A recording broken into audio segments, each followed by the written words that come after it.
Queridos amigos, el Instituto Nacional de Desarrollo Jurídico una vez más agradece su presencia y el programa Más que Leyes Educando la Conciencia. Estamos por acá en Nebraska 153, en la matriz del Instituto Nacional.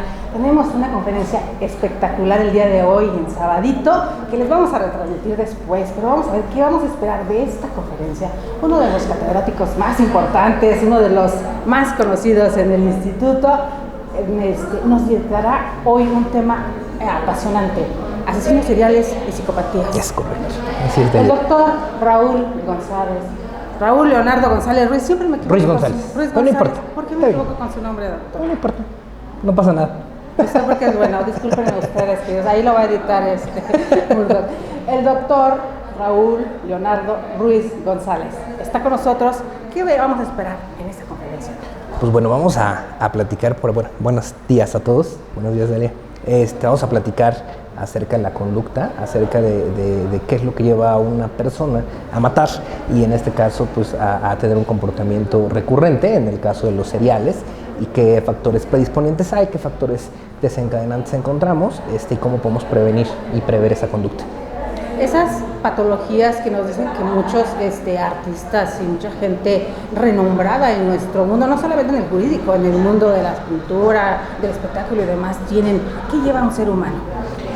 Lo que sucede es que justamente por eso la intención de la conferencia en esta versión, ¿no? Hablar de psicopatía y asesinos seriales, porque se suele pensar que el psicópata en general es un asesino y eso es un error muy grande. Hay muchos rasgos, hay muchos tipos de psicopatía y en realidad el porcentaje que mata de manera serial es mínimo. Estamos hablando de un 0.03%. Y los doctores por ahí, los que saben de neurología, neurocirujanos y demás, nos dicen que hay un porcentaje amplísimo en nuestro país de psicópatas, obviamente en unos grados diferentes. Claro, la psicopatía de entrada, pues ya lo comentaremos por acá a detalle, pero es un padecimiento de índole orgánico, pero en realidad son características a veces hasta importantes para la gente para poder llevar a cabo ciertas actividades. Líderes políticos, líderes religiosos tienen rasgos psicopáticos y esa parte pues los vuelve también un poco seductores, los vuelve un poco un foco de atracción y pues cumplen con su cometido, pero no es una situación que ponga en riesgo en general a la gente. Pues queridos amigos, esto marca interesantísimo, por aquí vamos a compartir con ustedes, vamos a esperar y esperemos que al final para que nos den sus impresiones. Claro que sí, me da mucho gusto, nos vemos. Gracias. Vamos a comenzar, queridos, ahorita nos vemos. Muy buenos días a todos, vamos a dar inicio. Y bueno, pues su servidora, la doctora Marisol Mier López, coordinadora académica de este instituto, a nombre propio y en representación de nuestro director general, que es el doctor Anatolio González Emilio, les doy la más cordial bienvenida y agradecemos su presencia el día de hoy a esta conferencia intitulada Asesinos seriales y psicopatía, que va a tener a bien el doctor Raúl Leonardo Ruiz González compartir este tema con nosotros el día de hoy. Muchas gracias, doctor, bienvenido también. Y bueno, pues para dar inicio a esta conferencia voy a dar lectura a una reseña curricular de nuestro ponente para que conozcan un poco acerca de su trayectoria. El doctor Raúl Leonardo Ruiz González es licenciado en Derecho por la Universidad Intercontinental, especialista en criminalística y criminología y maestro en investigación criminal en ciencias forenses por el Centro de Estudios Superiores en Ciencias Jurídicas y Criminológicas. Es doctor y postdoctor en Derecho por el Instituto Nacional de Desarrollo Jurídico. Además, es perito en ciencias criminalísticas y criminológicas por el Instituto Nacional de Desarrollo Jurídico y ha realizado diversos cursos en lenguaje kinestésico, interrogatorio, contrainterrogatorio y recontrainterrogatorio, entre otros. En el ámbito profesional, se ha desempeñado en la Agencia 53 del Ministerio Público de la Procuraduría General de Justicia de la Ciudad de México como auxiliar del Ministerio Público.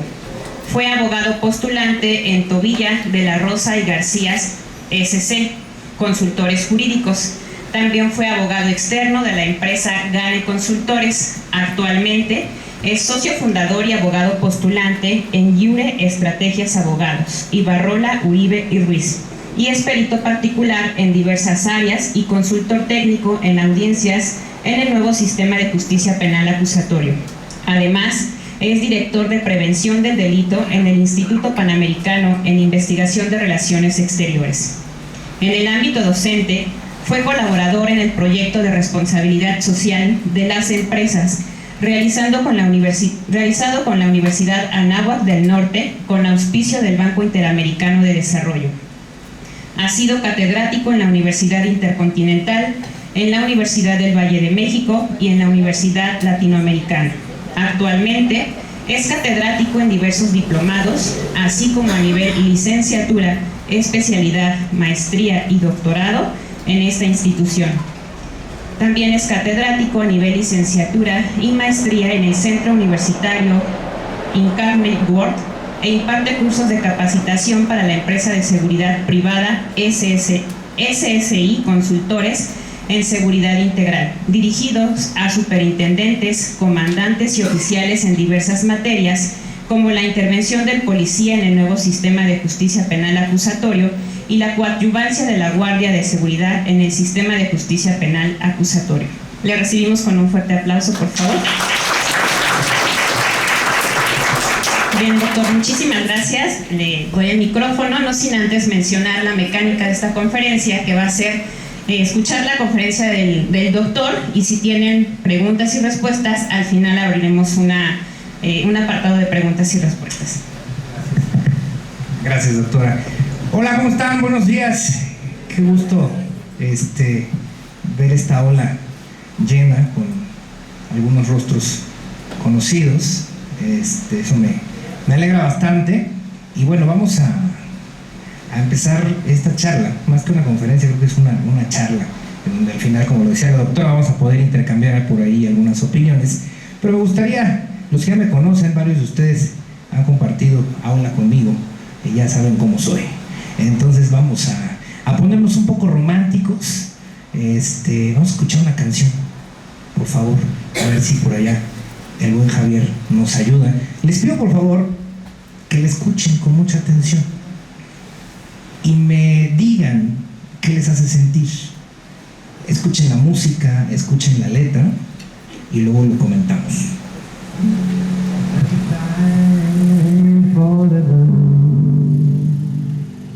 Time keeps on flying. Think you're loving, baby, and all you do is crying. Can't feel those feelings real. Look at your game, girl. Look at your game, girl. What a mad delusion, living in that confusion. Frustration and doubt. Can you ever live without game?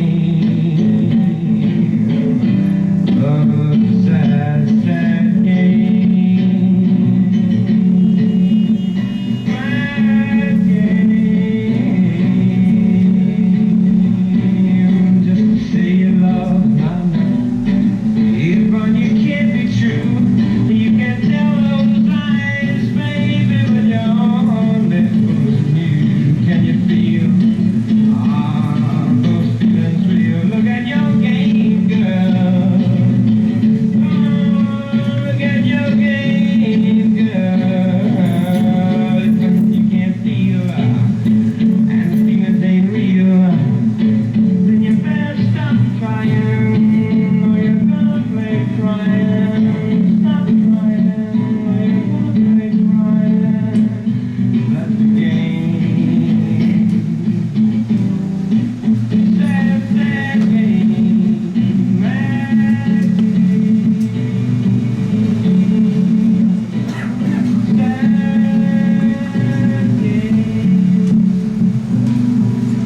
¿Alguien conoce la canción? La canción la volvió famosa Guns N' Roses, más o menos 10 años después de que fue escrita. ¿Alguien tiene idea de quién la está cantando? Charles Manson. ¿Alguien sabe quién es Charles Manson? Este señor que está aquí atrás. Charles Manson murió hace un par de años, siendo considerado... ¿Cómo? ¿No hay así? Sí, mejor, ¿no? Ok. Manson... pero ya, ok. Manson murió hace un par de años. y es un ícono para el asesino serial. Casi todos nosotros, por lo menos, ubicamos el rostro. En algún momento lo hemos visto y nos refleja el mal, nos refleja todo aquello que pudiera representar como justamente al asesino serial. Lo curioso es que Manson nunca mató a nadie. Entonces, ¿por qué le llamamos asesino serial? De entrada, y los que insisto no me conocen, yo les preguntaría a ustedes qué los llevaría a matar. ¿Serían capaces? ¿No? ¿Nadie? Alce la mano el que no se sienta capaz de matar a alguien. Estamos en confianza, ¿eh? No. Nada más. Ok, los demás sí. Por eso tengo clientes, chivo. Qué bueno. Es naturaleza humana. Decía Erich Fromm que la única diferencia entre el ser humano y las demás especies animales es que el ser humano cree que piensa, pero en realidad todos nosotros, forma parte de nuestra naturaleza, seríamos capaces de matar. No por gusto, bueno, quién sabe. Por eso los tenemos a ellos, por eso estudiamos su conducta. Pero todos en algún momento, si nuestra vida corriera peligro, si la vida de nuestros seres queridos corriera peligro, definitivamente nos llevaría a cometer este tipo de conductas. Pero son situaciones, pues bueno, vamos, aisladas, no es una situación presente o constante en nuestra vida. ¿Qué le lleva a una persona, disculpen la tos, qué le lleva a una persona a comportarse de esta manera? Manson no mató a nadie. Les platico un poquito el contexto de Manson y digo, no me quiero centrar en él, sino hablar de manera general del asesino serial y la psicopatía. Pues un buen ejemplo, el señor Manson. El señor Manson era hijo de prostituta. Era un hijo de una prostituta. Durante toda su gestación él estuvo, pues bueno, siendo atacado por su madre, diciéndole que era un hijo no deseado, que era producto de, pues una actividad comercial, ¿no? Que era la prostitución de la madre. Y una vez nacido Manson, su mamá lo cambió por una caguama y tuvo que regresar la tía a recuperar a Manson y a pagar la caguama, ¿no? El primer abuso sexual que sufre Manson es a los 6 años. La parte interesante de todo esto, cuando empieza él a crecer y empieza a vivir una adolescencia, de sus primeros trabajos fue lenón. ¿Sí recordamos lo que es el lenocinio? ¿Recuerdan ustedes el tipo penal del lenocinio? Empieza a ser proxeneta. Y bueno, tiene varios ingresos a centros de reclusión. Y bueno, se vuelve músico. Lo rechazan. Aguas cuando rechacen a los músicos en los restaurantes, no vayan a ustedes fomentar la conducta antisocial, ¿no? Pero bueno, en realidad el contexto en el que vivía Charles Manson era un contexto sociocultural muy interesante. En Estados Unidos reinaba un movimiento llamado el movimiento hipster o el movimiento beatnik, no el hipster de la Condesa. Es un movimiento cultural encabezado, abanderado por una cultura liberal, literaria, por William Burroughs, por Allen Ginsberg, influenciados por Woody Guthrie, por Bob Dylan, por influencias de aquella época que rompían con los esquemas de las familias tradicionales, del conservadurismo, de muchísimas cuestiones de carácter social. Y bueno, los chicos en aquella época, previo al movimiento hippie, en los años 60, pues bueno, a vivir esta apertura del consumo de sustancias, de la ingesta desmedida de alcohol, de no tener una pareja como tal formal, sino de ser un poco por ahí, pues bueno, liberales en ese sentido, sin llamarle promiscuidad, pero de una apertura sexual. Entonces, pues los adolescentes tenían muchos problemas en casa y lo que hizo Manson fue reclutar a varios chicos de ellos, entre ellas una mujer muy importante, muy famosa, de apellido Van Houten, que fue, digamos, como la segunda a bordo de Charles Manson. Pero todos los chicos tenían las mismas características y las mismas problemáticas. Habían sufrido violencia en casa, agresiones sexuales, consumo de drogas, consumo de alcohol. Sí, una situación muy abierta de índole sexual, de carácter sexual, que, pues bueno, era el perfil que Charles Manson estaba buscando, ¿no? Él crea una secta llamada The Family, la familia. Por eso la apología de la familia michoacana, de allá viene, del grupo criminal que tenemos en México, es una apología de la familia de Charles Manson. Finalmente realizan varias matanzas, entre ellas deben ustedes de recordar a un afamado director de cine, Roman Polanski. ¿Lo recuerdan? Bueno, a su esposa, Sharon Tate, la mata. Bueno, no, la mata el grupo criminal, la familia. Manson nunca intervino en esta parte. Matan a Sharon Tate, que estaba embarazada, y matan a varias personas que se encontraban en este domicilio, bueno, con muchos mensajes de índole satánica, haciendo referencia a esta parte. Y bueno, finalmente la autoridad descubre, da captura a The Family, a la familia de Charles Manson, y finalmente también a Charles Manson lo internan en una cárcel de máxima seguridad. Un personaje sumamente interesante porque además rompe con el esquema de lo que se pudiera pensar de un psicópata. Sí, es un psicópata con características más bien sociopáticas. Más adelante vamos a hablar esa distinción entre psicopatía y sociopatía, porque son dos aspectos totalmente distintos. Lo interesante es que cuando esto ocurre, hace ratito me preguntaban allá abajo, oye, ya que el destripador es considerado un asesino serial, sí, desde luego que sí. Ahorita vamos a ver qué requisitos necesita un sujeto cuando mata para ser considerado un asesino serial. Pero el término asesino serial lo vamos a tener de una manufactura muy reciente. Ahorita también lo vamos a ver, por favor. A ver si pudiéramos apagar tantitito la luz. Me gustaría que vieran la imagen, pues con la respectiva parte. Recuerden que el Instituto Nacional de Desarrollo Jurídico, pues entre otras cosas, enseñamos la parte forense, ¿sí? Entonces me gustaría mucho que lo viéramos pues con cierta madurez y que procuren analizar ambas imágenes. ¿Qué notan? ¿Qué notan? Más allá, va a sonar como a los Thundercats, pero más allá de lo evidente, ¿qué observan? ¿Qué observan? Si algo les he dicho mucho a mis chicos que andan por ahí de forenses, dejen de ver, no quiero que vean, observen, por favor.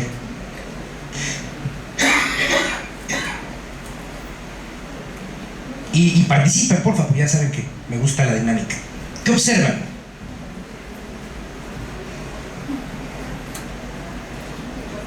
¿Mané? Mucho líquido hemático, efectivamente. ¿Mané? Los pechos están descubiertos, efectivamente. La forma, a ver mis forenses, de cúbito dorsal, de acuerdo. Sí, bien, buena observación. ¿Qué más? No, está censurada en la cara. Una navaja de afeitar, ¿dónde? Este es un testigo métrico, pero sí hay una navaja de afeitar. No se alcanza a ver, pero es un testigo métrico. Los testigos métricos son los que utilizan servicios periciales para medir los objetos. Eso es lo que ustedes están viendo. Entonces le está dando medida a este círculo. ¿Qué más observan? Que no tiene la ropa de la parte inferior. Mucha agresión como la parte del vientre. Mucha agresión en la parte del vientre. Excelente observación. ¿Notan la zona vaginal? ¿Notan algo raro? No, este es vello púbico. Bueno, y la vagina está intacta.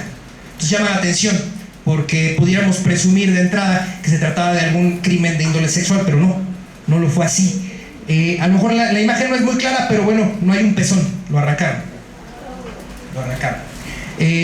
Una pregunta que me hacen mucho con esta imagen es si la dama estaba operada de los senos. No, estaba embarazada. Estaba embarazada, y pues obviamente ustedes saben que bajo esas circunstancias los pechos se modifican, por eso se ven de esta forma, pero no hay un pezón. Entonces, por allá que nos comentaba que hay mucha agresión en la parte de todo el paquete intestinal está por fuera. ¿Ya lo vieron?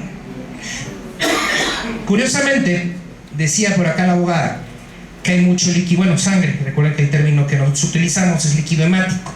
Sin embargo, no corresponde, faltaría líquido hemático como para que pudiéramos estar hablando de, no hay correspondencia. Acuérdense que tenemos un principio dentro de la criminalística llamado principio de correspondencia. No hay una correspondencia en ese sentido. ¿Por qué será? ¿Qué creen que haya pasado? ¿Mané? ¿Perdón? Desprendimiento del feto. El feto ya no está, efectivamente el producto ya no se encuentra, pero nuevamente nos viene la interrogante: ¿dónde está todo el líquido hemático? ¿Notan esto? Era una cubeta. ¿Qué creen que había en la cubeta? Líquido hemático, efectivamente. Entonces, de entrada, desgraciadamente en México hemos sabido de muchos casos atroces. Incluso por ahí el Estado nos refería la semana pasada, el gobierno local, una alerta de género, ¿no? Estamos acostumbrados, desgraciadamente, a este tipo de imágenes. Situación que también está muy mal, porque no deberíamos de normalizar este tipo de conductas.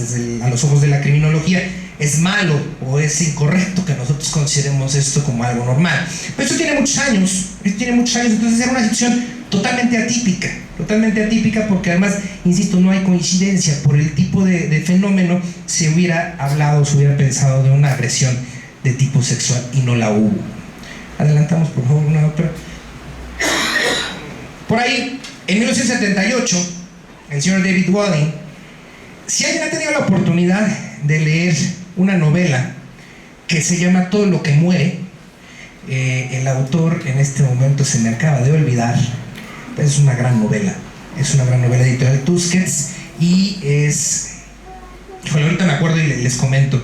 Pero bueno, curiosamente empieza con una apología hacia esta situación. Sale de su casa David Walling después de haber discutido con su esposa, que estaba embarazada. No discutan con su esposa porque está embarazada. Va a tomarse unas cervezas. Cuando regresa a su casa, encuentra a Terry, 22 años, que estaba embarazada. Pues es la imagen anterior, ¿no? La encuentra en el piso, la encuentra pues en condiciones totalmente inhumanas, ¿no? Evidentemente muerta ya. Por favor. Ressler, ahorita les voy a platicar quién es Ressler. Ressler es un personaje muy importante para nosotros en la criminología y en la perfilación criminal, porque es considerado el padre de la perfilación criminal y es el que acuñó el término asesino serial. A él se lo debemos. Les estoy hablando de 1978. Por eso sí tenemos asesinos seriales de antaño, pues el Zodiaco, muchísimos, muy famosos, que en realidad no importa ahorita hacer referencia específica de ellos, porque ese no es el punto como tal, ¿no? Pero incluso el mismo Jack el Destripador, pues sí, Jack the Ripper es considerado un asesino serial, pero el término fue acuñado en 1978. Antes no teníamos ese término y no teníamos esta perfilación, estas características que debe de presentar un sujeto para que sea considerado como un asesino serial. Más adelante también vamos a revisar cuál es la diferencia entre un asesino serial, un asesino en masa y un spree killer. El spree killer es un poco cuestionado por ahí por algunos científicos y algunos criminólogos. Sin embargo, sí tiene características muy relevantes, diferentes a cualquiera de los otros dos tipos, ¿no? Pero bueno, entonces a Ressler, a Robert K. Ressler, ahorita, insisto, lo vamos a recapitular, le llaman para que acuda a ver la escena. Curioso, porque normalmente a los criminólogos no nos requieren, mal hecho, en las escenas de intervención, en los lugares de intervención, ¿no? Es únicamente a los criminalistas. Y bueno, en este caso pues se llama la atención. Cuando llega Ressler, pues nota señales de pelea. La chica Terry presentaba huellas de defensa, es decir, los forenses lo saben muy bien, hay heridas por agresión y hay heridas de defensa. Entonces se encuentran heridas de defensa, 2 casquillos de bala, 2 elementos balísticos percutidos, La ropa de Terry se encontraba arrancada y el abdomen acuchillado. Hasta aquí es una escena típica de un homicidio. El problema es lo siguiente. Ahorita vamos a ver qué es lo siguiente. Es el señor el señor Richard Trenton Chase. No, ¿le regresamos una, por favor?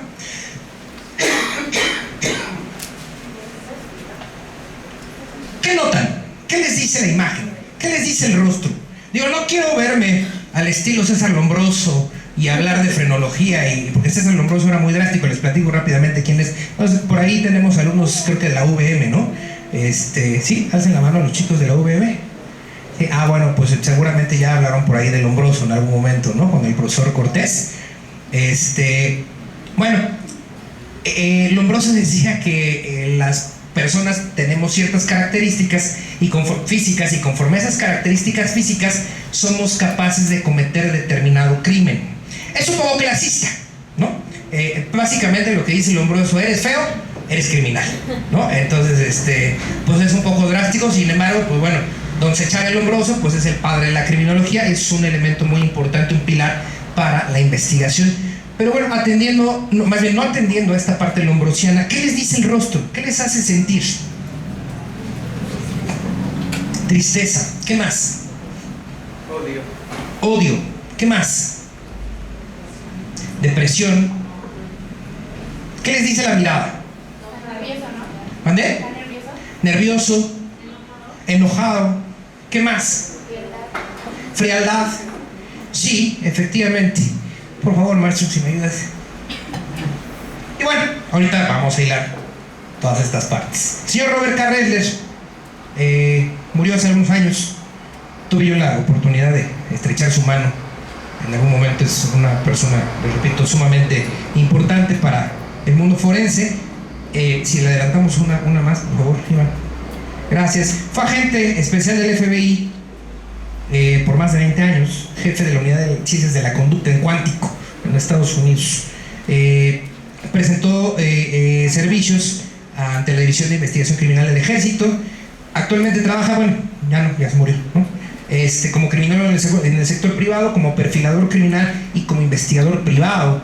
Hizo muchas cosas y bueno, es considerado el primer perfilador criminal. Lo van a llamar por lo siguiente, por favor, maestro. Del abdomen salían trozos de intestino, ya lo vieron. El asesino arrancó algunos órganos, también ya lo vieron. Por ahí faltaba la imagen no es muy clara, pero del paquete intestinal faltaban, entre otras cosas, el hígado, ¿no? Entonces, bueno, heridas en el pecho de la víctima, ya hablamos de le arrancó un pezón. Tenía heces animales introducidas en la boca, la víctima. También en la parte donde correspondería el estómago también había heces animales. Y alguien había recolectado y bebido parte de la sangre, por eso vieron la cubeta, la mancha de la cubeta. Se la tomaron.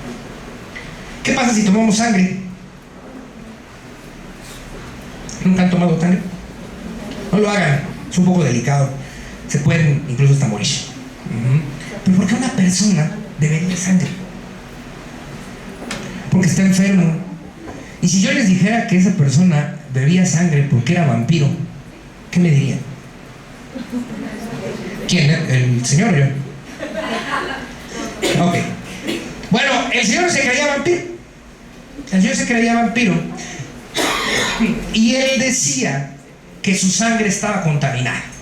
Que su sangre estaba contaminada con plomo y que para que él pudiera sanar tenía que beber la sangre de otra persona. Cuando llega Ressler a la escena al lugar de intervención y empieza a analizar todo lo que se presentaba, pues evidentemente también vino por ahí un pleito entre la policía local y los miembros del FBI, ¿no? Como suele pasar a veces con la Procuraduría local y los de la federal, ¿no? Esas guerras entre corporaciones, esas por ahí rencillas que existen.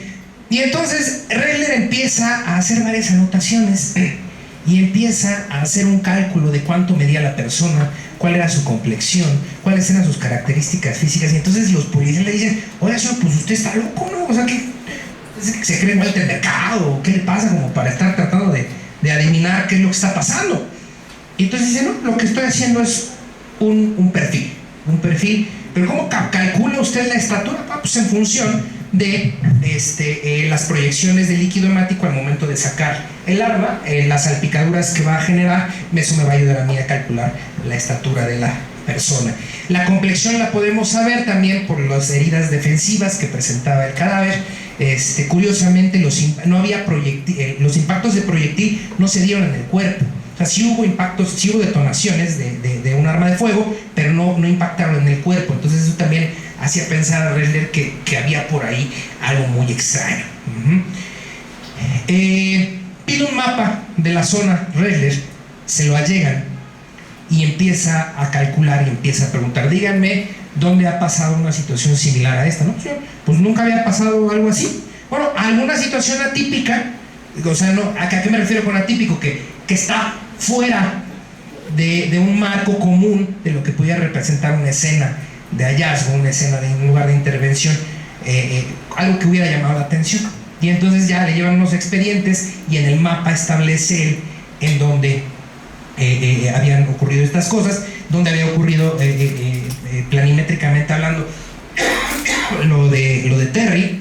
Y entonces en este mapa, eso incluso los que les por aquí los alumnos que me acompañan, que les he dado yo perfilación criminal, esto cuenta como perfilación criminal, se llama perfil geográfico, nos lo hereda Ressler, ¿no?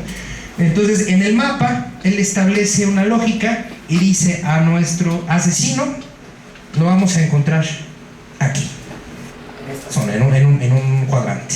Entonces la policía le dice, oye, pues estás loco, ¿cómo crees? ¿No? O sea, ¿cómo sabes eso? Pues el arte de la perfilación. Finalmente la policía da la orden de que se cerque con miembros de la policía en esa parte, en esa zona, y dan captura justamente al señor Richard Trenton Chase, que él, pues bueno, independientemente de ser un asesino serial, es el que le da el elemento a Ressler para poder catalogar a los asesinos y al criminal en general en dos tipos. Tenemos criminales organizados y tenemos criminales desorganizados, homicidas organizados y homicidas no organizados, y evidentemente asesinos seriales organizados y no organizados. ¿Alguno de ustedes tuvo la oportunidad de leer al señor Jeffrey Lindsay? ¿No? Bueno, pero seguramente sí lo vieron, porque él es el autor de un libro, bueno, son 4 libros, la primera entrega se llama Mi querido Dexter, y muchos de ustedes han de haber visto la serie de Dexter. Bueno, un asesino serial justiciero, un asesino serial justiciero, como hace algunos años, incluso por ahí, no me acuerdo si fue aquí en la institución, pero incluso dimos una conferencia acerca de Batman, ¿no? Ahorita que tiene los 80 años de Batman. Batman es el psicópata perfecto y además sacia su necesidad de matar, pero es justiciero, o sea, mata a los malos, ¿no? Lo mismo que ocurría con Dexter, mataba a los malos, a los asesinos, a quien causaba daño, y bueno, era una manera de justificar esas atrocidades. Y además, curioso Dexter, porque es nos ejemplifica el señor Lindsay a un perfecto psicópata. ¿Por qué un perfecto psicópata? En este caso, asesino serial, psicópata. Porque pues, era un tipo atractivo, inteligente, era hematólogo, no sé si se acuerdan, hematólogo que pertenecía a la policía de Miami, ¿no? Para investigar crímenes, y pues de ahí él tomaba la información para después ir a hacer justicia, ¿no? Evidentemente esto es una situación de carácter novelístico, no es un personaje que haya existido como tal, pero sí nos da la línea para entender y distinguir entre lo que va a ser un asesino serial organizado y un asesino serial desorganizado. Ahorita lo vamos a puntualizar, si me hace favor, doctora. Entonces, bueno, justo esta cita que les comparto por acá es de un libro que les sugiero. Yo supongo que si están aquí es porque les interesa el tema. Les sugiero un libro, editorial Ariel, el autor es Robert K. Ressler y se llama Asesinos seriales. Y ahí nos narra justamente Robert K. Ressler cómo él conjetura y cómo él establece patrones de conducta, ¿no? procesos mentales siguiendo pautas normales que no son aparentemente lógicos, de quien sí tiene lógica y tiene una mecánica. El serial organizado es metódico. El serial organizado, hace ratito también me preguntaba por ahí nuestra coordinadora, la maestra Paulina, que si no había yo visto la película de Ted Bundy. Yo no veo películas de asesinos seriales ni series. Yo lo que quiero cuando llego a la casa de ustedes es ver a Bob Esponja o algo así, porque todo el día estar con lo mismo pues es un poco desgastante, ¿no?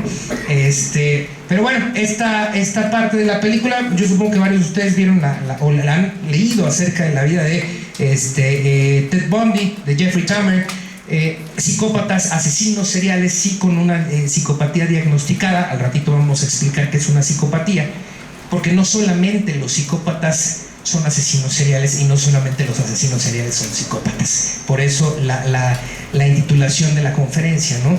Asesinos seriales y psicopatía, para que entendamos cómo una cosa no condiciona a la otra. Ted Bundy, Jeffrey Dahmer, Richard Ramírez,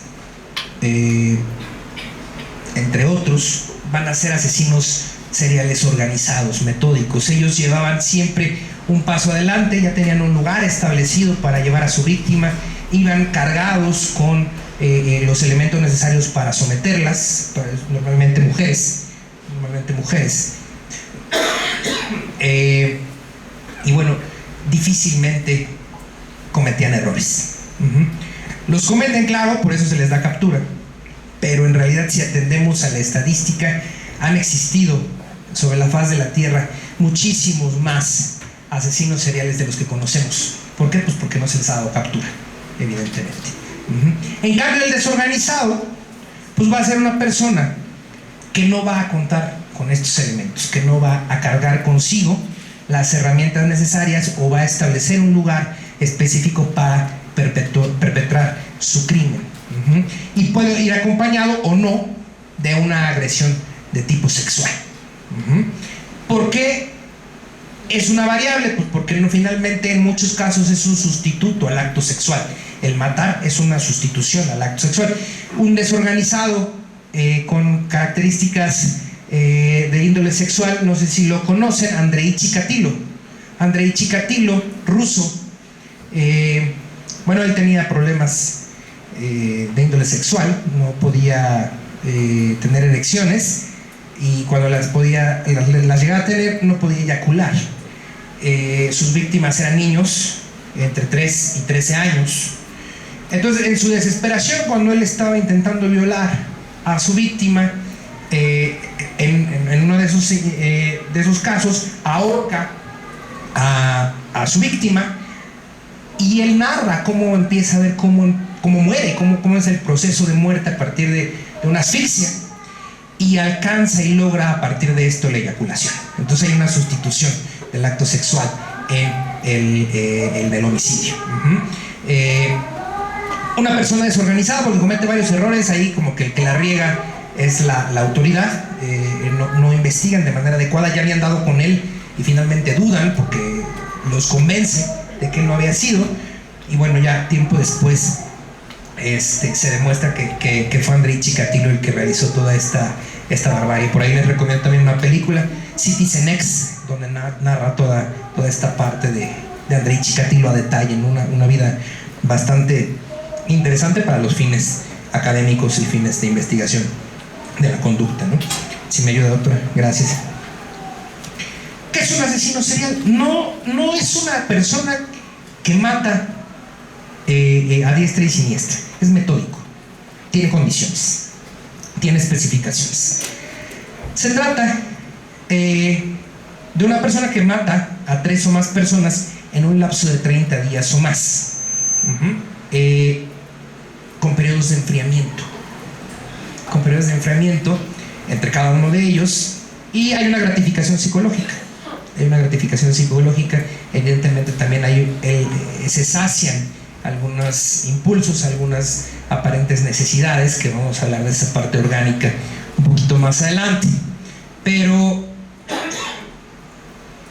¿qué implica esto? ¿Por qué matar a 3 personas en este periodo de 2 o 3 personas, perdón, más de 3 personas en este periodo de tiempo. ¿Por qué el periodo de enfriamiento? Es necesario el periodo de enfriamiento. Si no hay periodo de enfriamiento, no lo estaríamos clasificando de esta manera. ¿Por qué creen? Hay una gratificación psicológica, desde luego, claro, por supuesto. Muy bien, de alguna manera hay un derroche de incluso neurotransmisores, incluso hormonas al momento de de hacer su crimen. Es como cuando ustedes están enamorados, ¿no? ¿Qué sucede cuando se enamoran? ¿Mande? Bueno, estamos en esa etapa permanentemente en algunos aspectos, incluso cuando hacemos ejercicio, se parece mucho a estar enamorados. ¿Qué sucede cuando hacemos ejercicio? Liberamos endorfinas, ¿qué más? Dopamina, oxitocina, serotonina, adrenalina, desde luego, claro. Entonces hay un derroche ahí. Lo que está comentando por acá la abogada también es muy cierto, ¿no? Se secretan estas sustancias y viene esta parte de la emoción desbordada que todos ustedes y un servidor en algún momento hemos sentido cuando nos hemos enamorado, cuando hemos hecho ejercicio. Sucede una situación muy similar, ¿no? Está al borde de sus neurotransmisores, de toda la parte endocrinológica, por así decirlo, de sus glándulas, aunque tiene disfunciones, que lo vamos a ver más adelante. Pues bueno, por eso necesita el periodo de enfriamiento, entre otras cosas porque no tiene la pulsión todavía de volver a hacer su crimen. ¿Por qué otra razón necesitará un periodo de enfriamiento? ¿Por qué creen? Elegir una nueva víctima, muy bien. Porque necesita reestructurarse y dentro de esa reestructuración viene la elección de una nueva víctima, ¿no? En la mayor parte de los casos, la víctima presenta características similares entre ellas. Voy a utilizar el mainstream, ¿no? Que está de moda ahorita, Ted Bundy. Todas sus víctimas, absolutamente todas, se parecían entre ellas. Curiosamente, ¿a quién creen que se parecían sus víctimas? A su mamá. Y la primera novia que tuvo Ted Bundy, por cierto, abogado, que lo tuvo en la universidad, ¿a quién creen que se parecía? A su mamá. Entonces empieza a tener problemas con la novia lo deja porque pues, se da cuenta que no es una persona, pues dentro de lo que entenderíamos como normal. Y bueno, la relación, ¿cómo creen que haya sido la relación con su madre? Era cristiana, ¿no? Sí, efectivamente. Pero ¿qué relación? ¿Cómo creen que haya sido la relación que tuvo Bundy con su madre? Una madre ausente. No, curiosamente, sí era una madre presente. Lo que tenía Bundy era la ausencia de la figura paterna, igual que en el 98% de los casos de los seriales. Una ausencia de la figura paterna. No me refiero al padre como tal, sino a la figura paterna. Llámese abuelo, llámese tío, llámese, o sea, la imagen paterna. Era una madre castrante, era una madre agresiva, era una madre dominante, con las características de Bundy también sumamente dominante. Entonces pues era una crisis emocional, una relación simbiótica para los psicólogos que nos acompañan, un amor-odio, por así decirlo, ¿no? Entre Bundy y la madre. Y finalmente todas las víctimas de Bundy pues tenían las mismas características. O sea que si había una chica morenita, por ejemplo, aunque fuera muy guapa y alta, pues no era el target de Bundy. Él necesitaba que sus víctimas fueran rubias, de cierta estatura y de ojos claros. Entonces esa parte también es bien importante. Dentro del asesino serial, usualmente el organizado, vamos a encontrar un target muy particular. El desorganizado no. El desorganizado puede matar a sus víctimas de manera aleatoria, no necesariamente con una población definida. Lo mismo ocurre con las violaciones o los violadores seriales. Presentan características en un alto porcentaje los violadores seriales eligen a su víctima con las mismas características raciales o fisionómicas y fisiológicas, bueno, de características morfológicas muy similares, ¿no? En cambio, el desorganizado pues no lo va a hacer de esta manera. Bueno, seguimos platicando. Esta presentación yo la pongo a disposición de todos ustedes en la coordinación. Si la quieren, para que se les envíe por correo, pues lo tengan por ahí como un material de análisis, ¿no? Vamos a adelantarlo, por favor. El asesino en serie, vamos a distinguir entre asesino en serie o asesino serial. Ambos términos son correctos, son admitidos y son sinónimos, ¿de acuerdo? ¿Dónde vamos a encontrar una diferencia? Que ya lo había yo referido hace un ratito.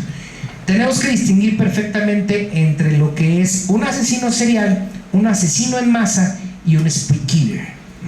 El asesino serial ya vimos sus características: 3 o más asesinatos en un periodo de 30 días o más, con periodos de enfriamiento. Un aspecto que se me está olvidando, además de la reestructura que comentaba por allá atrás la psicóloga y lo que comentaba acá la abogada, también en el caso de los organizados, este periodo de enfriamiento sirve para que la prensa, la sociedad y las propias corporaciones policíacas pierdan un poco de interés o un poco de se saturen con otro tipo de situaciones, otro tipo de investigaciones, ¿no? Por ahí también les ayuda mucho en el caso, por ejemplo, como BTK o como otros asesinos, el mismo Zodiaco, que tenían imitadores, los copycats, así se les llama.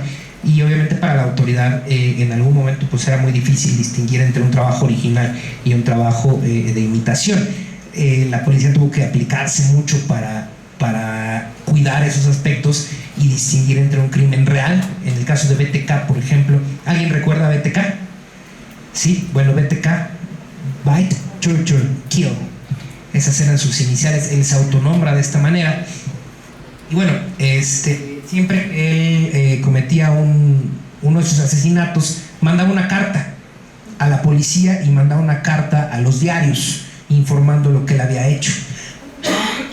La autoridad consideró en aquel entonces como sano y adecuado el publicar estas cartas en la prensa.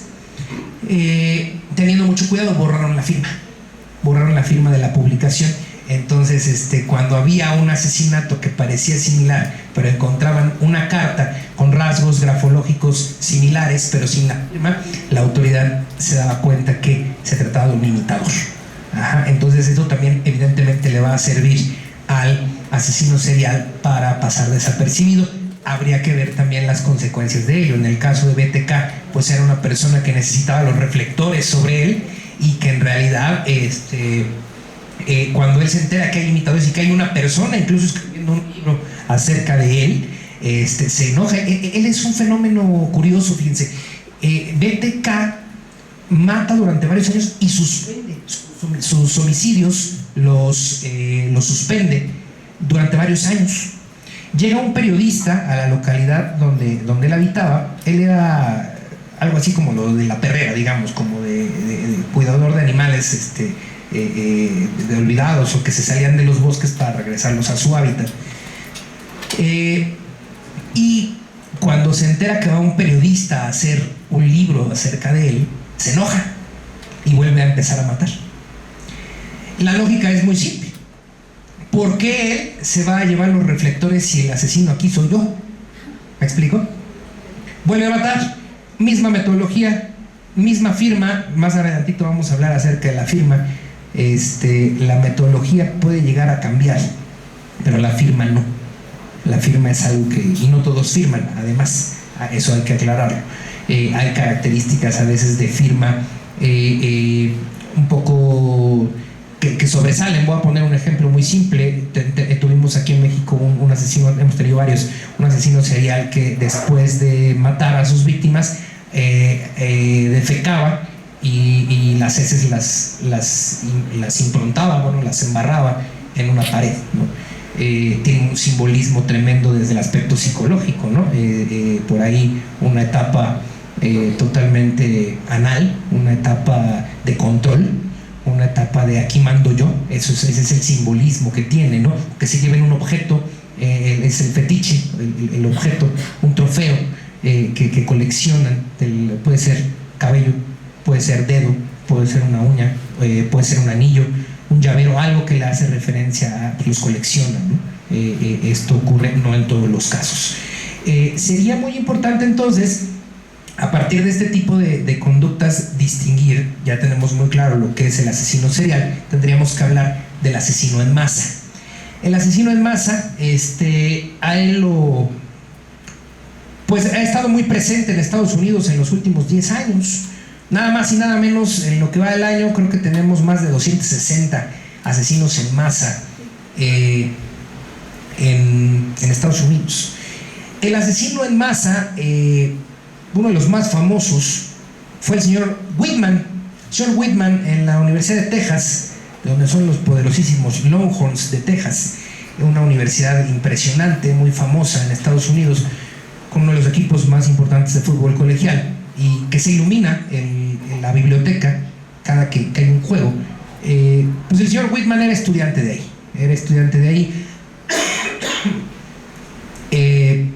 Él es Marine.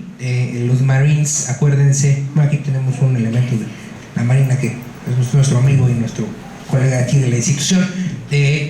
Nada más distingamos, en Estados Unidos el Marine no es que pertenezca a la Marina. Los Marines son un grupo élite de las Fuerzas Armadas.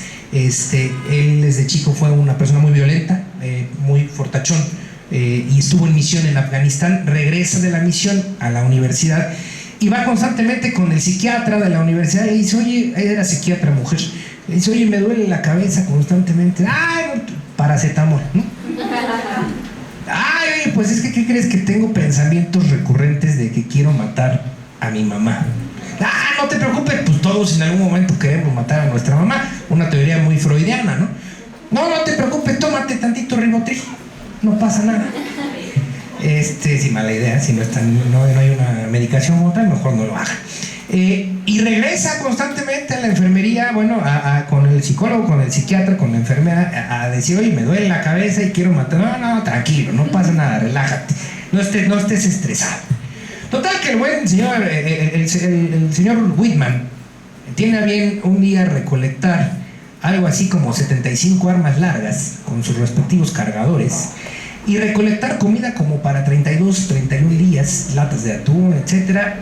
Se los echa en una bolsa, del otro lado las armas, se mete a la Universidad de Texas, se sube a la parte más alta de la biblioteca, saca las armas y empieza a disparar, y ejecuta a más de 17 personas y hiere a más de 75, hasta que lo abaten. ¿Qué diferencia hay entre el asesino serial y el asesino en masa? Que es en un solo evento. Es de manera, su nombre lo indica, es en masa, es de carácter colectivo. Efectivamente, no hay una distinción de target, no hay un target definido, no es una población en general definida en un sector muy particular, ¿no? Nosotros lo oímos mucho en las universidades, ¿no? Donde ha ocurrido últimamente los tiroteos. Ellos son asesinos en masa. En México también hemos tenido asesinos en masa. De hecho, tuvimos un evento muy relevante hace unos 3 años en Monterrey, no sé si ustedes recuerden, con un niño, y bueno, esa siempre ha sido una pregunta que me han comentado o que me han hecho: ¿se trata de un asesino en masa o se trata de un street killer? Y no, de todas maneras estaríamos hablando de un asesino en masa. Obviamente nosotros no podemos diagnosticar, digo nosotros porque es un trabajo colectivo, es un trabajo entre criminólogos, es un trabajo entre psicólogos y un trabajo con psiquiatras, con criminalistas desde luego también en algunos casos, pero no se puede diagnosticar en menores de edad ciertas conductas o ciertas rasgos o trastornos de personalidad. ¿Por qué? Porque todavía no termina de desarrollarse el menor, ¿de acuerdo? Por eso es un error muy grande que se le diagnostique con psicopatía a un menor de edad. No podemos, ¿de acuerdo? No es correcto. Entonces van a encontrar en algún momento en YouTube un video que dice: Beth, la niña psicópata. No, la niña no era psicópata. La niña bueno, no sé si ubican este video que les comento, pero no tampoco tenía una esquizofrenia. La niña tenía un estrés postraumático tremendo y tenía rasgos o tenía características de una personalidad disociativa, de un trastorno disociativo de la personalidad. Era eso, y bueno, obviamente la familia estaba muy espantada porque decía, quiero matar a mi hermano, pero no porque el menor, el niño, no tiene la concepción de muerte que nosotros tenemos. El niño ve la muerte como ausencia de vida, nada más como que la persona ya no está, pero no lo entiende como lo entendemos nosotros, ¿no? Finalmente no se trata de una niña psicópata. Insisto, no podemos diagnosticar psicopatía. El DSM-5 nos indica, ya ni siquiera le podemos decir psicopatía, pero pues es mi conferencia y en mi conferencia yo le digo como yo quiero. No, lo que pasa es que sí tendríamos que distinguir forzosamente entre lo que es un psicópata y un sociópata, que lo vamos a hacer un poquito más adelante, y el DSM-5 nos lo suma. Por aquí sé que hay varios psicólogos, sobre todo psicólogas. Alguien a quien no conozco, alcen la mano que sea psicólogo. No, que son poquitos, que bueno, están re locos. No, pero bueno, esa parte es muy importante. El DSM, que es un manual diagnóstico, nos indica, un manual diagnóstico y estadístico, nos indica que hoy en día tenemos que decirle al psicópata y al sociópata de manera igual, y es un error. ¿Por qué? Porque el psicópata tiene un problema de carácter orgánico. Únicamente el 0.3% de los asesinos seriales, el 0.3% de los psicópatas llega a cometer un crimen. O sea, es mínimo. ¿Quién es un buen psicópata? ¿Algún líder político? ¿Algún líder religioso? Una persona que se dedica a el trato con la gente, a las ventas en macro. Profesores de criminología, conferencistas acerca de asesinos son buenos psicópatas. Tienen buenos rasgos de psicopatía. Muchos de nosotros tenemos rasgos psicopáticos, es normal, como pudiéramos tener rasgos de distintos y de varios trastornos de la personalidad. De hecho, eso nos hace especiales, ¿no? Eso nos hace distintos a los demás y nos hace el que en muchos casos utilicemos eso a favor, ¿no? Lejos de ser un defecto, obviamente ya cuando se trata de un trastorno y que modifica la personalidad y que modifica el desarrollo común del sujeto, pues deriva esto ya en un cuadro efectivamente clínico. Pues mande. Si no se puede diagnosticar, digamos, la psicopatía en la niñez, ¿a partir de qué edad podríamos tener un diagnóstico más certero? Ok, Angélica, gusto en verte de entrada. Lo que pasa es que tendríamos nosotros que hablar de una mayoría de edad. La mayoría de edad no solamente es una decisión de carácter legal. La mayoría de edad se establece, incluso en Estados Unidos, por ejemplo, la tenemos a los 21, porque a los 21, todavía 22, 23 años, sigue habiendo desarrollo tanto físico como mental.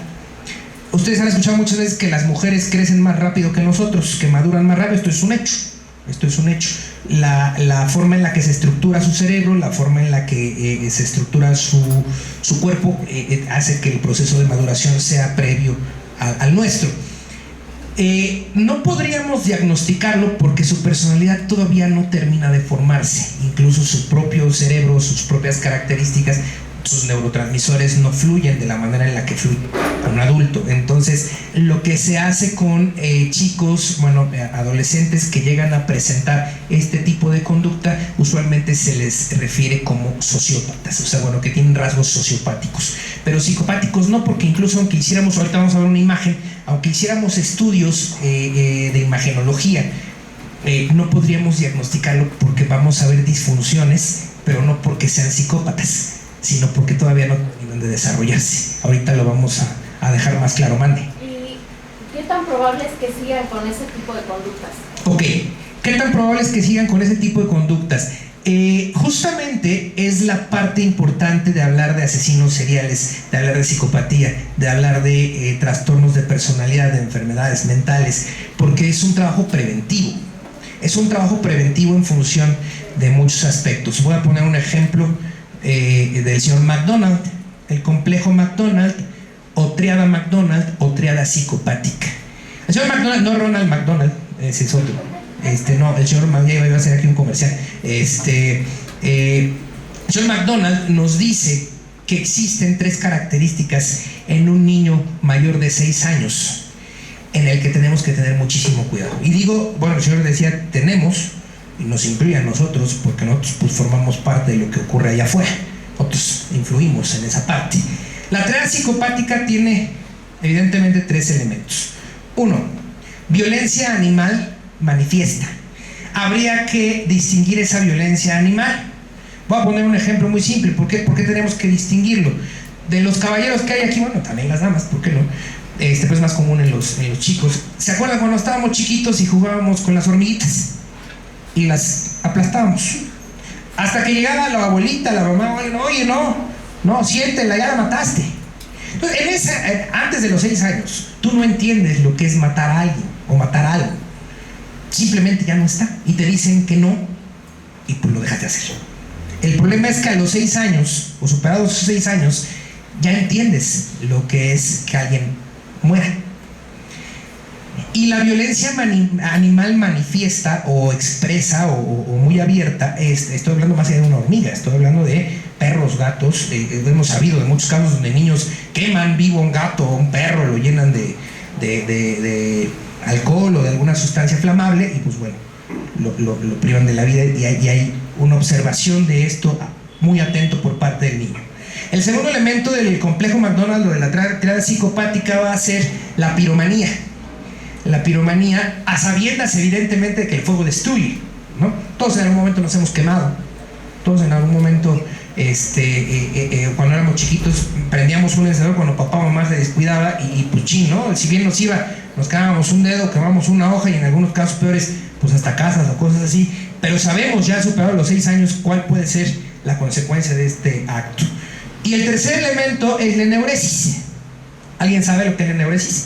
Bueno, es la imposibilidad de tener control sobre los esfínteres habiendo ya superado la edad de control de esfínteres, que es entre los 3 y los 4 años, donde encontramos ya control de esfínteres. Entonces McDonald nos dice que si nosotros observamos 2 de estos 3 elementos en un niño, no es un foco amarillo, es un foco rojo, porque el 98% de los asesinos seriales presentaban 2 de estas 3 características. Entonces, una forma de prevenir estar al pendiente de ese tipo de factores, ¿no? Comentaba yo, que es profesor de algunos de ustedes, con el maestro Eric Cortés, justamente ayer por la mañana, que el problema de la norma en México es que es una norma punitiva. Todas las normas que nosotros tenemos son de carácter correctivo, no son de carácter preventivo. Entonces, cuando nosotros atendemos este tipo de conductas, las observamos, pues con el objeto de prevenir ese tipo de conductas y en su caso atenderlas de manera adecuada. Si nosotros abordamos a una persona, a un niño que presente 2 de estas 3 características de manera puntual y de manera correcta, lo vamos a librar de esa parte. Ajá. No sé si quede clara por ahí la duda. Bueno, la siguiente, por favor, retomo el hilo. El spree killer. El spree killer, él se está moviendo. El asesino en masa se queda quieto. Recordemos hace un par de años, Las Vegas, un conciertazo de música country, que por cierto yo iba ahí. Padrísimo el concierto, y de una ventana, pues un vato saca el arma y empieza a disparar a la gente, ¿no? Es muy común. Ese es el asesino en masa. No se mueve, se queda quieto. No, vamos, se mueve dentro de la habitación, ¿no? Y el spree killer está en movimiento. Es también muy común en Estados Unidos el spree killer. Aquí hemos tenido casos aislados, por ahí uno había en Monterrey y uno en Baja California, recientes. Normalmente se sube el sujeto a un coche o va caminando y a su paso va disparando y va matando a la gente. Entonces no le podemos llamar asesino serial, porque no cumple con esas características. No hay un periodo de enfriamiento, no hay una selección de víctima, no hay características de índole sexual o de control, sino más bien hay presentes otras pues características, ¿de acuerdo? En el caso del spree killer, insisto, él se va moviendo, a su paso va matando, y casi siempre concluye el spree killer con un abatimiento, ¿de acuerdo? Lo matan comúnmente para que pues no continúe con su situación. Lo vimos hace poco en un centro comercial, Ahí viene otra vez la duda, ¿es en masa o es un spree killer? Es un spree killer porque se está moviendo. Dentro del centro comercial se está moviendo. Entonces sí es considerado un spree killer. Por favor, doctor. Bueno, aquí viene la parte importante de la psicopatía. Este es un cerebro como el de todos ustedes. Y así es más o menos el mío. No, no es cierto. No. Notan ustedes la actividad. Es una imagen con contraste. Así se ve un cerebro normal. Así se ve el cerebro del psicópata. Entonces dirán, bueno, entonces quiere decir que es tonto. No, en lo absoluto. En la mayor parte de los psicópatas, o la mayor parte de los psicópatas tienen un nivel intelectual por encima de la media. Es decir, son personas sumamente inteligentes. Lo que ustedes ven en azul o incluso nulo, a ver, psicólogos, ¿qué parte es esta? ¿Mande? No había psicólogos, no, sí hay psicólogos, ¿cómo no? Es la corteza frontal, los lóbulos frontales, gracias psicóloga. Efectivamente, ¿ven este puntito? ¿Qué creen que sea? Aquí está y aquí no está. ¿Vale? No, la amígdala está aquí abajito, pero casi. Es la hipófisis. Es la hipófisis. ¿Qué trabajo tiene la hipófisis? Entre otras cosas, además funciona también como glándula secretora. Regula muchos aspectos también de carácter bioquímico. Y finalmente tenemos esta partecita que es la que decía por acá nuestra forense. Es la amígdala cerebral. La amígdala cerebral no está. Esta es otra amígdala. Ajá. La amígdala cerebral es la parte del cerebro más vieja en cuestión evolutiva. A mí la palabra evolución no me gusta porque no la aplicamos de manera adecuada. La palabra evolución significa avanzar, no mejorar. Pues el ser humano sí ha evolucionado, pero no necesariamente ha mejorado, ¿no? Caso de ello tenemos muchos muy recientes, ¿no? Pero bueno, la amígdala cerebral es lo que también se conoce vulgarmente como el cerebro reptiliano. Tiene un trabajo muy importante el cerebro reptiliano o la amígdala cerebral. La amígdala cerebral es lo que les va a permitir a ustedes reaccionar ante eso. Eso es su amígdala cerebral. En compañía, por supuesto, de dos amiguitas que tenemos aquí, llamadas suprarrenales, encargadas de secretar renina, evidentemente, entre otras cosas, como es la adrenalina. Es un trabajo conjunto. Para que ustedes hayan reaccionado de esa manera, es gracias a esas suprarrenales, a esos neurotransmisores y esos conectores que van a generar, y el trabajo y el funcionamiento de la amígdala cerebral en conjunción con la hipófisis y con la corteza frontal, con los lóbulos frontales. Entonces, si partimos de aquí, el psicópata no es que esté enojado con la vida, no es que no tenga sentimientos. Esa parte ténganla muy clara. Eso es un mito. Claro que tiene sentimientos, claro que tiene emociones, pero no las presenta de la misma manera como la presentamos nosotros. ¿Qué pasaría si nosotros estamos aquí afuera cotorreando y vemos que se cruza un perrito en la calle y están a punto de atropellarlo? La mayoría de ustedes, ¿qué haría? Pues corre atrás del perrito, ¿no? Y tratan de salvarle al pobre perrito, aunque pongan en riesgo su vida, ¿no? Porque aparte, pues, el perrito bien bonito y todo nos genera una parte emotiva. El psicópata se va a quedar viendo y va a decir, ¿y por qué actúan de esta manera? Hasta que alguien voltee y le diga, oye, eres un inhumano, maldito desgraciado, el perrito se está muriendo y tú ni en cuenta. Y él va a seguir sin presentar ninguna emoción, porque pues, para sus adentros, pues él, ¿qué demonios le importa el perrito? Pero lo que va a hacer aprender. Y la próxima vez que vea un perrito que se está cruzando en la calle, aunque le valga gorro el perrito, va a ir corriendo atrás de él para disfrazarse entre nosotros. A lo mejor están sentados al lado o enfrente con un micrófono en la mano de un psicópata. La psicopatía es una situación de carácter orgánico y lo vamos a distinguir del sociópata, porque el sociópata no tiene una alteración orgánica. Esto ténganlo muy en cuenta, ténganlo muy claro. El psicópata es una situación de carácter psiquiátrico, de carácter no funcional en su cerebro. Al no haber actividad en estas zonas, evidentemente la repercusión va a ser que el contacto con el entorno no va a ser igual al común, no va a tener las mismas emociones. Por eso el asesino serial que es psicópata sí presenta emociones, pero no presenta empatía, por eso mata. Pero también se enamora. También pregúntenle a Ted Bundy y le rompió el corazón. Bueno, ya no le pueden preguntar, ya se murió. Pero finalmente sí presenta emociones, insisto, no como las vivimos nosotros, pero ahí están. Lo que no presenta es empatía. Va a haber una persona llorando porque lo dejó su novia, pero dice, ¿por qué lloras? O ni siquiera le va a importar por qué está llorando.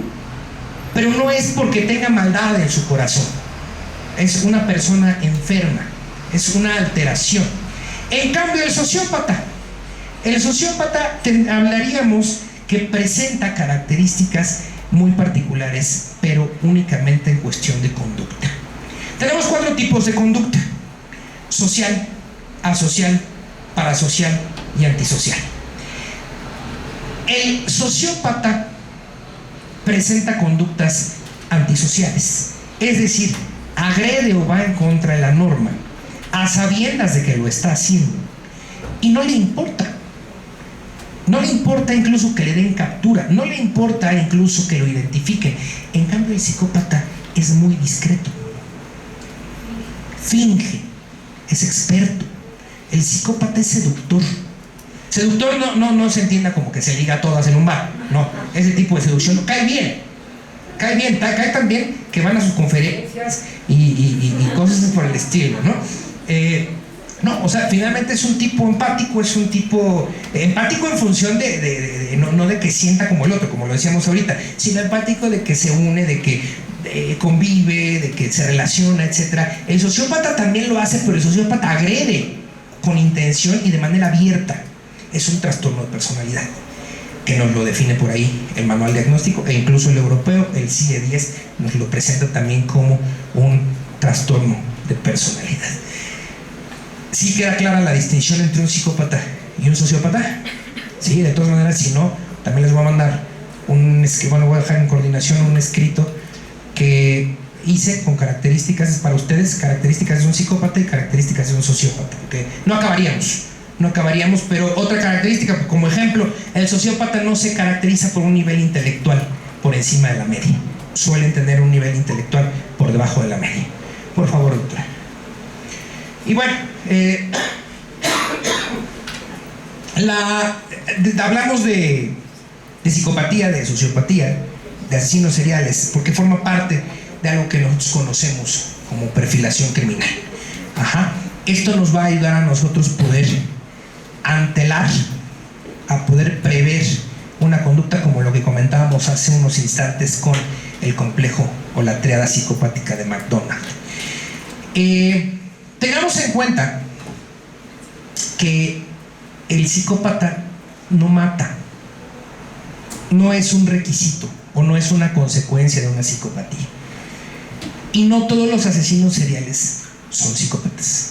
Va a haber muchos asesinos seriales que van a ser sociópatas o que no cuentan con ninguna de las dos características. Seguramente algún psiquiatra ya no necesariamente tendría que ser sociópata. Yo difiero porque va a haber conductas, va a haber asesinos seriales, por aquí lo decían hace ratito, ¿no? Esquizofrénicos, con una esquizofrenia también es una situación de carácter orgánico. Incluso la esquizofrenia, hasta la fecha no sabemos cuál es su origen, no se tiene un registro. Hay algunas esquizofrenias que son derivadas por consumo o abuso de ciertas sustancias, pero en algunos de los casos, la mayor parte de las esquizofrenias se saltan una generación, no sé si lo sabían. O sea, si abuela tiene esquizofrenia, es probable que papá o mamá no la tenga, pero nieto sí. No se sabe el origen de la esquizofrenia, pero es también una situación de carácter orgánico. Entonces va a haber distintas modalidades y va a haber distintas características del asesino serial. Mi intención era dejar muy claro que el psicópata no necesariamente es un asesino serial. Quitémonos de esa falsa creencia porque no es así. ¿De acuerdo? Y bueno, dentro de no hemos estado hablando de lo que es la perfilación criminal, forma parte esto de la perfilación criminal. Mande.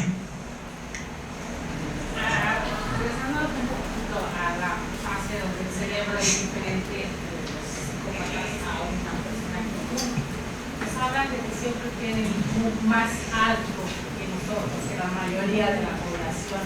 A partir de esa premisa, un psicópata puede manipular el sistema de justicia a tal modo de salir en eso. Sí, el psicópata es muy hábil, es muy hábil, suele serlo, no es una matemática, pero sí suele tener un intelecto por encima de la media, o sea, son mucho más inteligentes que el promedio. El otro día me hacían una pregunta en clase, que si es posible engañar, por ejemplo, un polígrafo. Sí es posible. Es muy complejo, pero ha habido casos. Lo que pasa es que el polígrafo mide situaciones de carácter fisiológico, como la respuesta galvánica.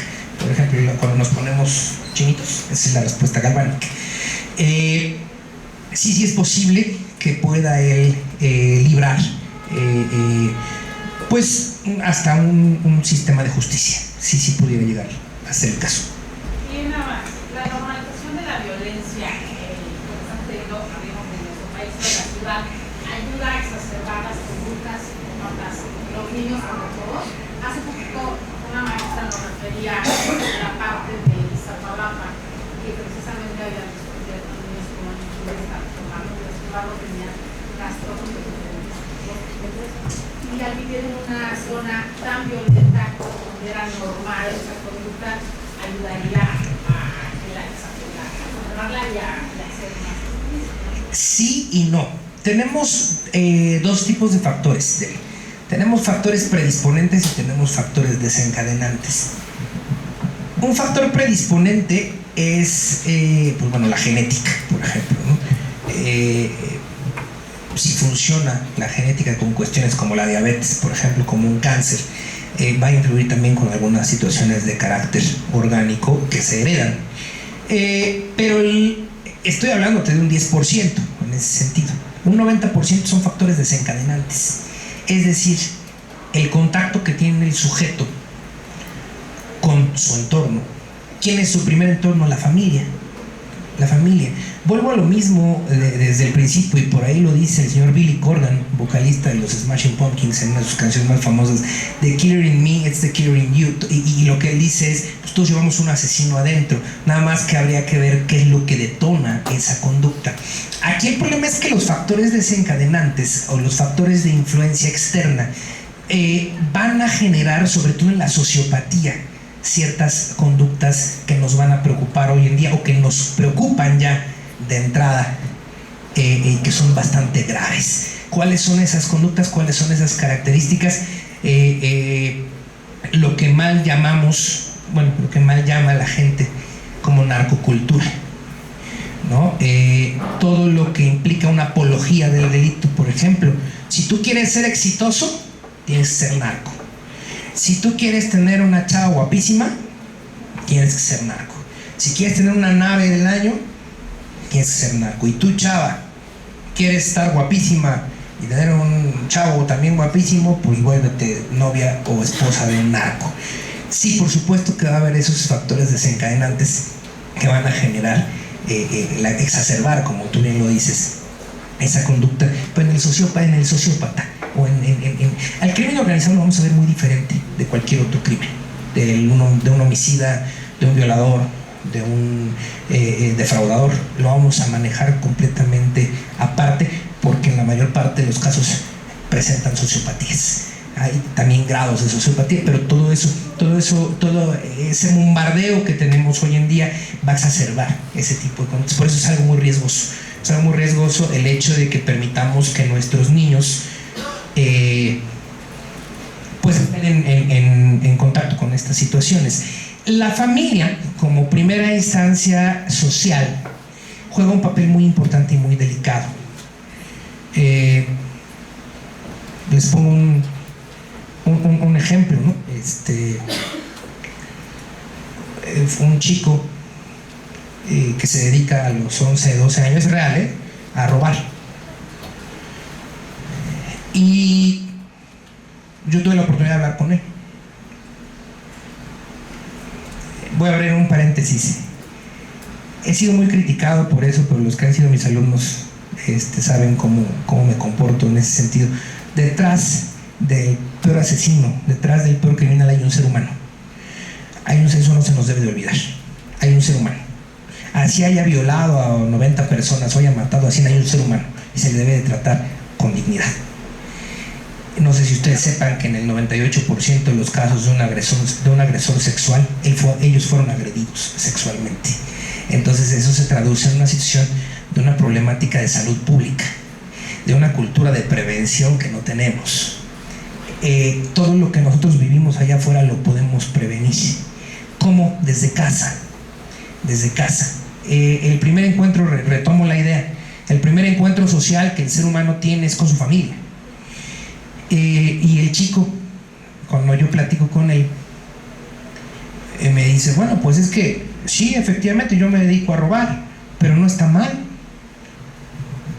Obviamente cuando a mí me platican, ahorita que estamos viendo entrevista, ¿no? Métodos de entrevista y de interrogatorio, ser muy puntuales de cómo preguntas y que es en función de lo que te contestan, cómo abordas. Entonces lo empiezo a llevar a que me dé más información.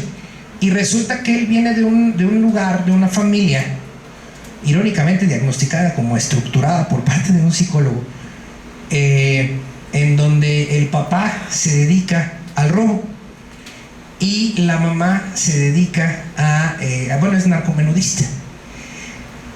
Pues es lógico. ¿Qué esperábamos del chico? Ahora, no es matemático. Puede haber casos, yo tengo uno muy presente de un amigo mío, toda su familia es criminal y él es agente del Ministerio Público Federal, una persona de bien, una persona que se sale de ese destino, por así llamarle, porque está presente. O sea, la familia nos define para bien o para mal. La familia es absolutamente todo lo que va a formarnos. El Estado, no todo es culpa del Estado, estamos acostumbrados a culpar al Estado, lo comentábamos incluso el otro día, ¿no? No nos hacemos responsables de esa parte. El problema o lo delicado radica en que hemos normalizado conductas. ¿Cómo vamos por la calle? Ay, fíjate que asaltaron a Juan. Ay, ¿y qué le pasó? No, nada. Ay, pues qué bueno que es normal que lo asalte, pero qué bueno que no le pasó. No es normal. No es normal, claro que no es normal. Por ahí tenemos a un gran doctor llamado Emilio Durkheim, que decía que el crimen siempre está presente en cualquier sociedad.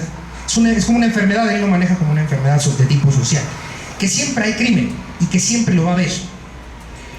El problema radica en que se ha perdido el control sobre esa criminalidad, ha desbordado, y es un papel conjunto entre la sociedad y el Estado. El Estado mismo es el que ha permitido, por ejemplo, que proliferen las narcoseries, los narcocorridos, las apologías de violencia hacia la mujer. El otro día, no me acuerdo si fue aquí o fue otra universidad, me pusieron una canción de reggaetón y dije, santo Cristo, ¿no?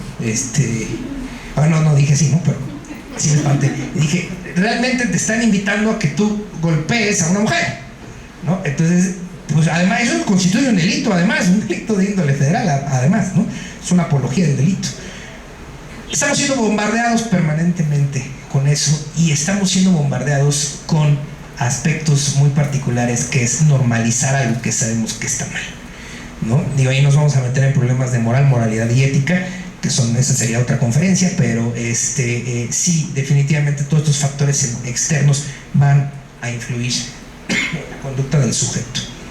Y pues bueno, chicos, creo que por cuestión de tiempo aquí vamos a cortar esto.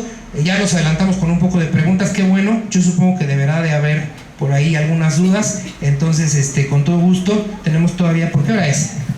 Tenemos todavía un ratillo tenemos 20 minutos para poder intercambiar algunas opiniones, algunas dudas cuestionamientos, o también una parte que me gusta mucho y que ya lo saben los que me conocen, que no estén de acuerdo conmigo. Me gusta que no estén de acuerdo conmigo. Los escucho, por favor, adelante.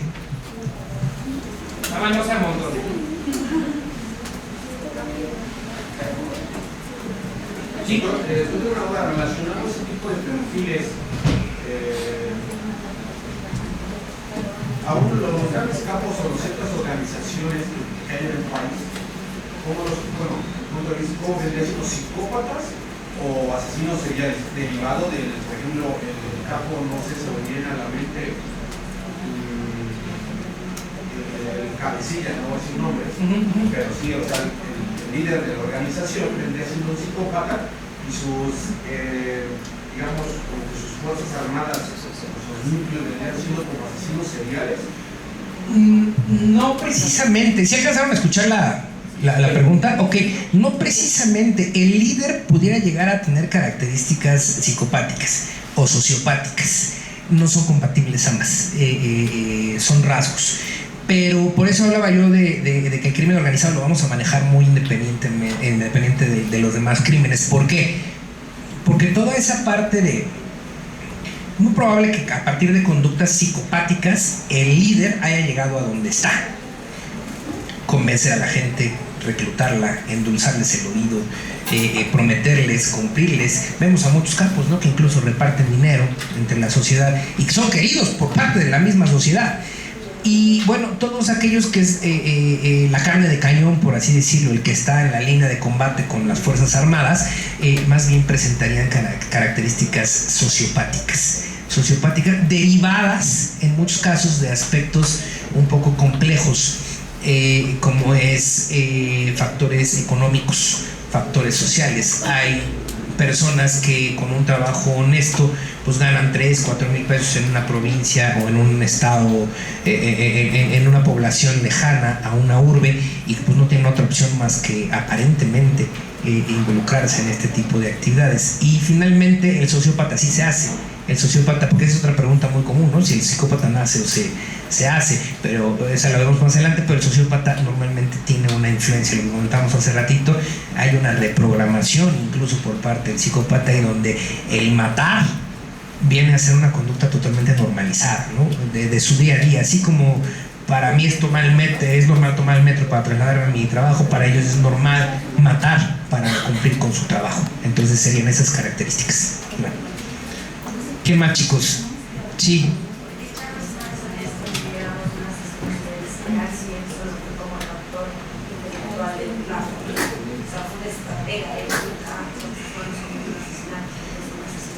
Efectivamente, Dominic, es una mala apreciación, un mal diagnóstico. Más bien se ha utilizado como una iconografía, Charles Manson, como una representación del mal, como el ícono del asesino serial, porque efectivamente pues nunca mató a nadie, ¿no? Así comenzamos esta charla.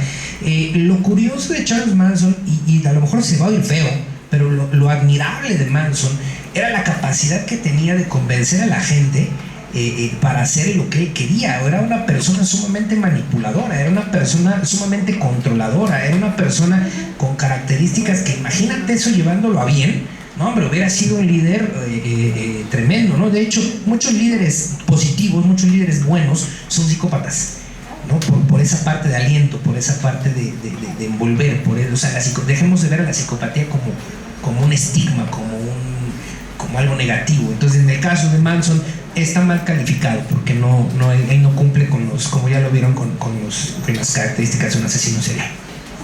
¿Qué más, chicos? ¿Nada más? ¿Es todo?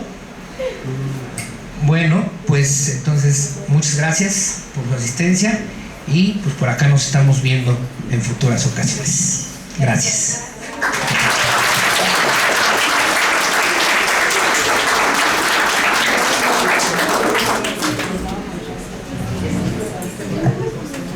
Bueno, pues muchísimas gracias por su asistencia. Como ustedes habrán notado, este tema da para mucho análisis. Se derivan otros temas también que van relacionados.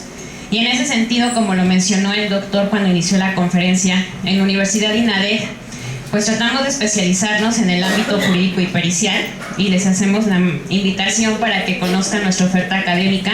Tenemos algunos diplomados muy interesantes, como el de diseñado incluso por el doctor, que se denomina perito en perfilación criminal. Tenemos perito en psicología jurídica, forense, perito en ciencias criminalísticas y criminológicas, perito en criminología, entre otros más. Los invitamos a conocer nuestra oferta educativa. Muchas gracias por su asistencia y antes de que se retiren, si me permiten, voy a hacer entrega de este reconocimiento al doctor, pues por haber impartido esta conferencia. Muchas gracias, doctor. Gracias, chicos, que estén muy bien. Amigos queridos, como lo prometido es deuda, ya terminamos la conferencia. Estaba a reventar el aula magna acá en Nebraska 153, en el Instituto Nacional de Desarrollo Jurídico. El tema quedó impresionante, querido, y queda para mucho. Veíamos a la gente impactada y queda, obviamente necesitamos de mucho tiempo para ir aprendiendo. ¿Con qué se queda usted de esta conferencia? Pues es muy grato siempre, ¿no? Tenemos la dicha de que INADEC siempre ha tenido pues mucho poder de convocatoria, ¿no? Y también creo que el afecto del alumnado, porque hay muchos exalumnos, no solamente de la institución, sino exalumnos míos que buscan este tipo de espacios, ¿no? Entonces, por supuesto que es algo muy gratificante, es algo que a la institución le gusta, es algo que evidentemente a un servidor pues le apasiona y pues... Y se percibe.